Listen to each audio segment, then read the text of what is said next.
श्रीमान वेंकटनाथार्य कवितार्किक केसरी वेदांताचार्य वर्यो में सन्निधत्तां सदा हृदि श्रीवासरंग परकालमुनित्रयाप्त लक्ष्मात्मरक्षणैतित्युगागमान्तम् आचार्य भक्ति परिपोधमनर्कशीलं गोपालदेशिकमुनिं गुरुमाश्रयामः।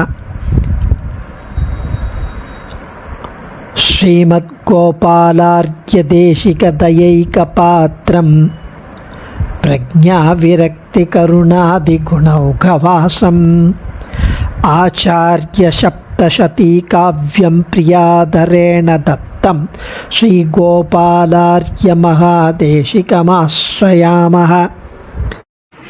श्रीमद् आचार्य सप्तशती श्री ஊவே மன்னார்குடி கந்தாடை கோபாலாரிய மகாதேசிகன் அனுகிரகித்து அருளி செய்த வேதாந்த தேசிக திவ்ய சரித்திரம். அதில் இதுவரை 458 ஸ்லோகங்கள் அனுபவித்திருக்கிறோம். ஸ்ரீரங்க க்ஷேத்திர காண்டம் அனுபவித்து கொண்டு வரோம். நேற்றைய தினம் அக்ஷோபியரிடம் தோல்வியுற்றார் வித்யாரண்யர். வித்யாரண்யர் என்ற அத்வைத்திய சந்நியாசி அக்ஷோபியர் என்ற துவைத்த சந்நியாசியிடம் தோல்வியுற்றார். உடனே சுவாமி தேசிகனுக்கு ஒரு தூதுவனை அனுப்பினார். தோல்வியுற்றவுடன் வித்யாரண்யர் அவருடைய பால்ய சிநேகிதர், அதனால் ஒரு தூதுவனை அனுப்பினார். அதில் சுவாமி தேசிகனிடம் அவர் சாதித்த சததூஷணி என்ற கிரந்தத்தை தந்தருளுமாறும் அதை கொண்டு தான் அக்ஷோபியரை வாதத்தில் வெல்ல முடியும் என்றும் எழுதியிருந்தார். மேலே அனுபவிக்கலாம். 459 குருணா சத்ய பிரஹிதாம் விதோஷகந்தாமுதீக்ஷதாம் சயதி கமபி சகாரம் வியர்த்தம் மத்வாதம் சின்னயாமாச. குருணா சத்ய பிரஹிதாம் விதோஷகந்தாமுதீக்ஷதாம் சயதி கமபி சகாரம் வியர்த்தம் மத்வாதம் சின்னயாமாச. ஆச்சாரிய சார்வபௌமன் சுவாமி தேசிகன் அவர் அனுப்பிய அந்த குற்றமில்லாத கிரந்தமான சததூஷணியை சேவித்த அந்த யதி வித்யாரண்யர் அந்த கிரந்தத்தில் தமக்கு புரியாததாய் கொஞ்சம் எக்ஸசிவாக சூப்பர்ஃப்ளூயஸாக ஒரு சகாரம் இருப்பதாக அதிகமாக உள்ளது. ஒரு சா வந்து அதிகமாக இருக்கிறது, ஒரு சகாரம், அது அவசியமில்லை என்றும் ஒரு குறிப்பை சுவாமி தேசிகனுக்கு அனுப்பினார். குற்றம் கண்டுபிடித்தே பெயர் வாங்குபவர்கள் சிலர் இருக்கிறார்கள். அதில் இவர் ஒருத்தர் போல் இருக்கு. அவர் சுவாமி தேசிகன் சததூஷணி ஆரம்பித்தா அதை படிச்சுட்டு அக்ஷோபியரை வாதம் புரியணுமோ இல்லையா, இவர் தனக்கு சுவாமி தேசிகனோட அதிகமாக தெரியும் என்பதை காட்டிக்கொள்வதற்காக அதில் ஒரு சகாரம் அதிகமாக உள்ளது என்று சொல்லி அது அவசியமில்லை என்றும் குறிப்பை சுவாமி தேசிகன் அனுப்பினார். அடுத்த ஸ்லோகம். வர்ணயதி ஸ்ம குருஸ்தத் ஞாத்வாச்சஸ்ய பிரசஸ்யமர்த்தகணம் வீக்ஷ சகார ஸ்மர்த்தமனத யதிவர்யோ அபி நிர்மமோ ஜாதः. வர்ணயதி ஸ்ம குருஸ்தத் ஞாத்வாச்சஸ்ய பிரசஸ்யமர்த்தகணம் வீக்ஷ சகார ஸ்மர்த்தமனத யதிவர்யோ அபி நிர்மமோ ஜாதः. வித்யாரண்யர் எதை குறிப்பிடுகிறார்னு அவர் புரிஞ்சிட்டார், சுவாமி தேசிகனுக்கு புரியாமல் என்பதை அறிந்து கொண்ட சுவாமி தேசிகன் அந்த சகாரம், அந்த சா என்ற எழுத்து, அந்த சகாரத்தின் முக்கியத்துவம், அது ஏன் அங்கே இருக்கணும், அதனுடைய பிராதானியம் என்ன, அது எதற்காக அங்கே வைத்திருக்கிறார் என்று அதை அறிந்தவராய் சகார சமர்த்தனம் அப்படின்னு 50 ஸ்லோகங்கள் கொண்ட ஒரு நூலை, அந்த சகார சமர்த்தனம் அப்படின்னு 50 ஸ்லோகம் பண்ணார். அந்த சகாரம் அங்கு ஏன் அவசியம், மிக அவசியம் என்பதை ஸ்தாபித்து வித்யாரண்யருக்கு திருப்பி அனுப்பினார். அதை படித்து அறிந்து தெளிந்து புரிந்து கொண்ட யதியான வித்யாரண்யர் தனது அகங்காரத்தை ஒழித்து சாந்தமானார். அப்போ தான் அவருக்கு புத்தியில் பொறிஞ்சுது, அகங்காரத்தால் நம்ம ஒரு குற்றம் கண்டுபிடித்தோம், அது இல்லை அப்படின்னு.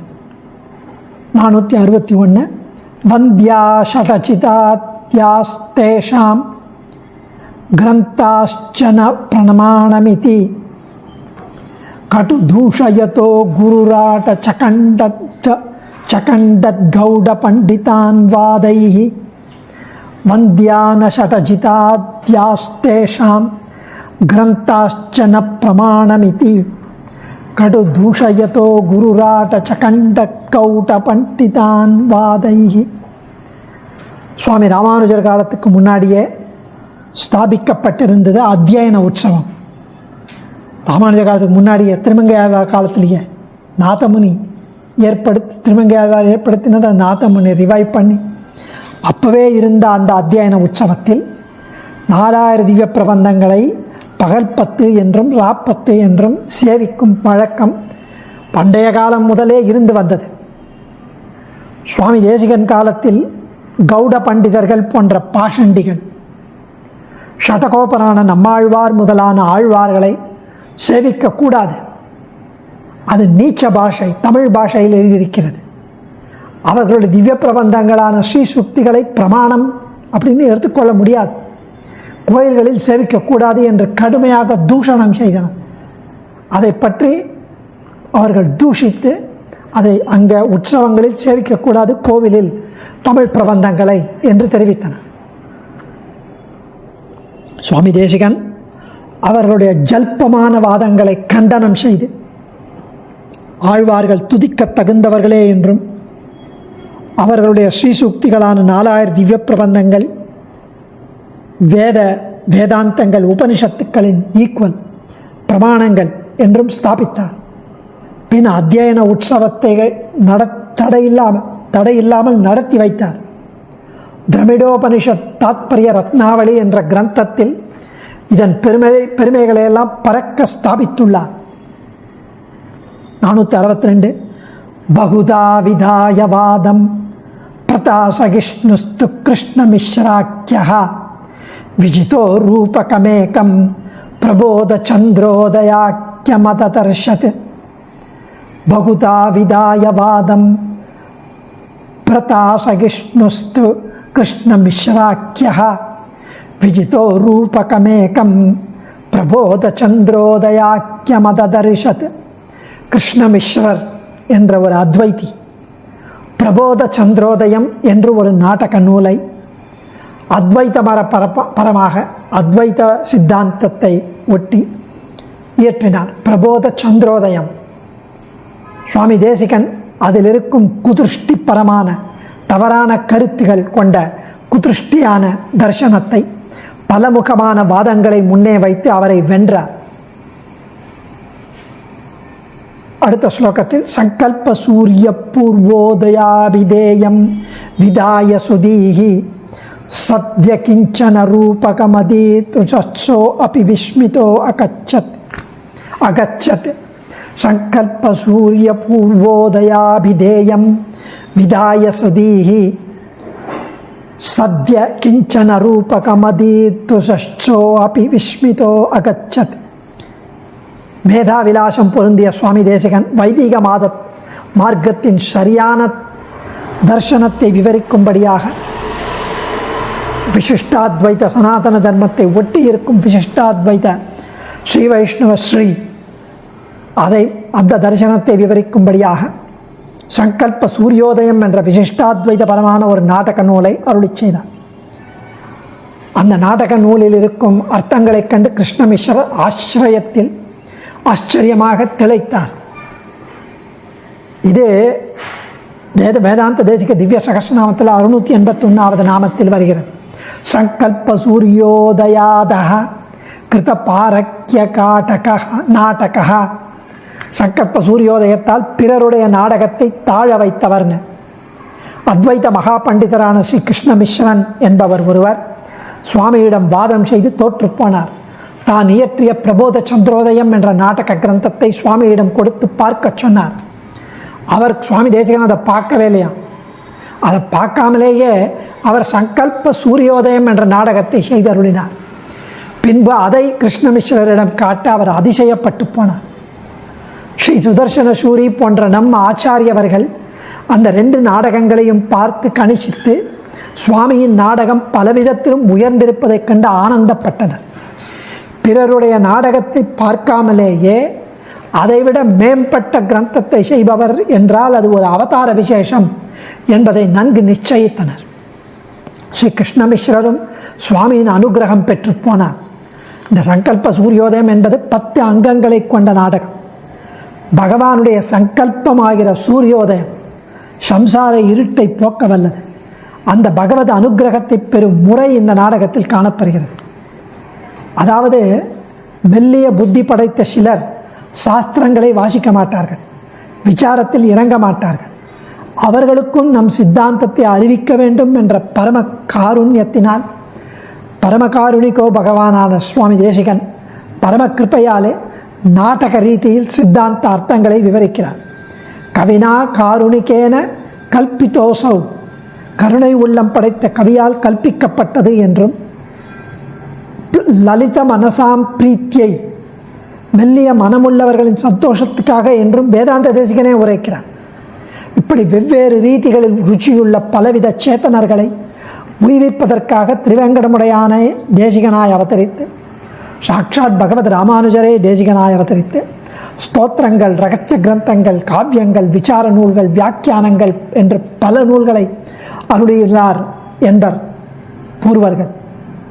பிரபோத சந்திரோதயம் என்ற நாடகம் அத்வைத தத்துவங்களை விளக்குவது. சுவாமியின் சங்கல்ப சூரியோதயம் என்பது அத்வைத மதத்தை நிரசித்து அதை ஒதுக்கி நம் சித்தாந்த தத்துவங்களை விவரிப்பது. அத்வைத மதத்தில் எப்படின்னா, ஞானமே சாட்சாத்தாக மோட்சத்தை அடைவிக்கும் உபாயம், ஞானமே மோட்சம். எனவே சம்சார இருட்டில் ஞானமாகிய சந்திரோதயம் அந்த இருட்டை போக்கி மோட்ச உபாயத்தை குறிக்கும் என்பதற்காக அந்த பெயரிட்டார் அவர், பிரபோத சந்திரோதயம் என்று. ஆனால் சந்திரோதயம் பூர்ணமாக இருட்டை போக்காது, ஏதோ ஓரளவுக்கு தான் போக்கும், அப்பவும் கொஞ்சம் இருட்டாக தான் இருக்கும். சூரியோதயம் எப்படின்னா அடியோடு போக்கும். மேலும் ஞானம் சாட்சாத்தாக மோட்சத்தை தராது. ஞானம் உபாயத்தால் பிரீத்தி அடையும் பகவானே சம்சார இருட்டை போக்கி மோட்சம் தருகிறான். பிரபத்திங்கிறதே ஒரு ஞான உபாயம் என்று வேத இதிகாசங்கள் சொல்கிறது. எனவேதான் சங்கல்ப சூரியோதயம் என்கிறார், திருநாமமிட்டார். பகவத் சங்கல்பமாகிற சூரியோதயம். இப்படி பெயரிலேயே பெருமை பெற்ற இந்த நாடகம் சரீரத்தாலும் பலவிதத்தாலும் உயர்ந்து நிற்பதை பண்டிதர்கள் அனுபவித்து கொண்டிருக்கிறார்கள். ஸோ இந்த அர்த்தத்தை நாடகத்தின் முதல் ஸ்லோகத்திலேயே அனுபவிக்கலாம். இப்படி இதை தெரிவித்தார் சங்கல்ப சூரியோதயம். அடுத்தது 464 திண்டிம ஜெயத்தாத்ருஷமவேக்ஷ்ய தஸ்யாபி ராகவாபியுதயம் விஸ்மாயயதி ஸ்மைனம் சத்யோ அத விதாய யாதவாபியுதயம். திண்டிம ஜெயத்தாத்ருஷமவேக்ஷ்ய தஸ்யாபி ராகவாபியுதயம் விஸ்மாயயதி ஸ்மைனம் சத்யோ அத விதாய யாதவாபியுதயம். டிண்டிம கவியின் ராகவாபியுதயத்தை வாசித்த சுவாமி தேசிகன் உடனடியாக யாதவாபியுதயம் என்ற கிரந்தத்தை சாதித்தருளி அவரை ஆச்சரியப்பட்டு விஸ்மயிக்கச் செய்தார். அதாவது இதில் 706வது திருநாமமாக வேதாந்த தேசிக திவ்ய சகஸ்ரநாமத்தில் தெரிவிக்கப்படுகிறது. திருக்குடந்தை தேசிகனார் ராகவாபியுதயோத்கிருஷ்ட யாதவாபியுதய பிரதः, ராகவாபியுதயோத்கிருஷ்ட யாதவாபியுதய பிரதः என்று. ராகவாபியுதயம் என்னும் காவியத்தை விட உயர்ந்ததான யாதவாபியுதயம் என்னும் காவியத்தை அருளித்தந்தவர் சுவாமி. யாதவாபியுதயம் என்னும் அற்புதமான மகாகாவியத்தை செய்தருளினார். டிண்டிம கவி என்பவன் ராகவாபியுதயம் என்னும் காவியத்தை செய்து சுவாமியிடம் கொடுத்தான். சுவாமியை சிறந்த கவியாக கருத முடியாது என்ற கர்வத்தோடு சொன்னான். சுவாமியோ யாதவாபியுதயம் என்னும் மகாகாவியத்தை செய்தருளினார். அதை படித்த அவன் கவிதார்க்கிக சிம்மம் என்னும் விருது உமக்கே தகும் என்று துதித்து சென்றான். யாதவாபியுதயம் 24 சர்க்கங்களை கொண்டது, 2500 ஸ்லோகங்கள். க்ஷேமதம் காவிய ரத்னம், க்ஷேமத்தை தரும் மிகச்சிறந்த காவியம் என்று சுவாமியே அதை சொல்கிறார். ஸ்ரீ கிருஷ்ணனுடைய சரித்திரத்தை விரிவாக விளக்கும் ஒரே காவியம் இது. இதன் பெருமைகள் பல பல. காவியங்களும் வேத அர்த்தங்களையே விவரிக்க வேண்டும் என்பதை உணர்த்தும்படி அருளப்பட்ட காவியம் யாதவாபியுதயம். இதர புருஷர்களையும் இதர புருஷார்த்தங்களையும் பற்றி பேசாமல் பகவான் கண்ணனை பற்றியே பேசும் கவிசிரேஷ்டர் சுவாமி தேசிகன் படைத்த இந்த கிருதி. காளிதாசனுடைய கவிதைகளையும் விஞ்சும்படியான சொற்சுவை பொருட்சுவை செறிந்த காவியம் இந்த யாதவாபியுதயம். காவியம் முழுவதும் ஒவ்வொரு பதத்திலும் எண்ண முடியாத ரீதியில் எண்ணற்ற பாவங்கள் உள்ளன என்று இதை உரையிட்ட ஆரம்பித்த உத்தம பண்டிதரான அப்பைய தீட்சிதர் எழுதி வைத்தது இதன் பெருமைக்கு ஒரு உரைக்கல் என்று ஆச்சரியமாக இந்த யாதவாபியுதயத்தை பற்றி அனுபவித்து ஸ்ரீ கோபாலாரிய மகாதேசிகன் 464வது ஸ்லோகத்தை தெரிவிக்கிறார். 465 தக்ஷிண திவ்யக்ஷேத்ராண்யா சேவிதுமேஷ நிர்கதோ பக்தியா சத்யகிரி ஸ்ரீ கோஷ்டீபுர மதுராதீனி வீக்ஷசேது மகாத். தக்ஷிண திவ்யக்ஷேத்ரண்யா சேவிதுமேஷ நிர்கதோ பக்தியா சத்யகிரி ஸ்ரீ கோஷ்டீபுர மதுராதீனி வீக்ஷசேது மகாத். தெற்கு திக்கில் உள்ள திவ்ய க்ஷேத்திரங்களை தரிசிக்க வேண்டும் என்ற ஆசை கொண்ட சுவாமி தேசிகன் மிகுந்த பிரீத்தியுடனும் பக்தியுடனும் ஆவலுடனும் சத்யகிரி என்று அழைக்கப்படும் திருமெய்யம், ஸ்ரீ கோஷ்டீபுரம் என்று அழைக்கப்படும் திருக்கோட்டியூர் என்ற திவ்ய தேசங்களை சேவித்து கொண்டு சேத்துக்கரையான திருப்புல்லானி வந்தடைந்தார். பாலார்க்க கிரணமஸ்ருணம் சலிலாசயமார்ய ஆலோக்கிய அனலமய ரகுவர சர ஜ்வாலா ஜாலாகுலம் கிலாகலயத். பாலார்க்க கிரணமஸ்ருணம் சலிலாசயமார்ய ஆலோக்கிய அனலமய ரகுவர சர ஜ்வாலா ஜாலாகுலம் கிலாகலயத். நெருப்பின் ஜுவாலையை ஒத்த பானங்கள் ஜுவலித்து அதன் அருகில் ஸ்ரீராமனை அந்த சேத்துக்கரையில் பாலசூரியன் போன்ற ஒளி பொருந்திய தர்பசயனத்தில் தரிசித்து புலகாங்கிதம் அடைந்து மயிர்கூச்செறிந்தார் சுவாமி. துவங்க தரங்க வர்க்காகாதம் திருஷ்டுவா குரூர்மேனே இத்தம் ரகுபதி தூதைர் கண்டோபல பாதனம் விரச்சிதமிதி. துவங்க தரங்க வர்க்காகாதம் திருஷ்டுவா குரூர்மேனே இத்தம் ரகுபதி தூதைர் கண்டோபல பாதனம் விரச்சிதமிதி. சேத்துக்கரையில் மோதும் அலைகளை பார்த்த சுவாமி தேசிகன் வானரப்படைகள் கடலில் பாலம் கட்டுவதற்காக ராம ராம ராம என்று பொறிக்கப்பட்ட கற்களை கடலில் போட்ட அந்த நிகழ்ச்சியை நினைவு கூர்ந்தார். அந்த சேத்துவை அந்த கடலை பார்த்து நியதம் நீச்சா வீச்சய ஆஸ்ரித லோகாய விதரீதும் விருஜின நிராசன பட்டுனா ஜலநிதினா ஸ்ருஜ்யமான நீலபட்டாः. நியதம் நீச்சா வீச்சய ஆஸ்ரித லோகாய விதரீதும் விருஜின நிராசன பட்டுனா ஜலநிதினா ஸ்ருஜ்யமான நீலபட்டாः. சேத்துக்கரையிலிருந்து லங்காபுரிக்கு செல்வதற்கு பாலம் அமைக்க வழி தெரியாமல் சோகித்து கிடந்த ராமசேனையின் சோகத்தை போக்குவதற்காக சமுத்திரராஜன் தன் அலைகளின் வீரியத்தை தாழ்த்தி கொண்டு அவர்கள் மிதக்கும் கற்களை தன்மேல் போட்டுக்கொண்டு சேது பந்தனம் அமைக்க வழிவகுத்து கொடுத்தான். கட்டப்பட்ட அந்த பாலம் சமுத்திரத்தின் மேல் போடப்பட்ட நீல நிற பட்டாடை போல காட்சியளித்தது என்கிறார் சுவாமி. மேலும் நாளை அனுபவிப்போம். அடியேன் ஆச்சாரியன் திருவடிகளே சரணம். கவிதார்க்கிக சிம்ஹாய கல்யாண குணசாலினே ஸ்ரீமதே வெங்கடேஷாய வேதாந்த குரவே நமः.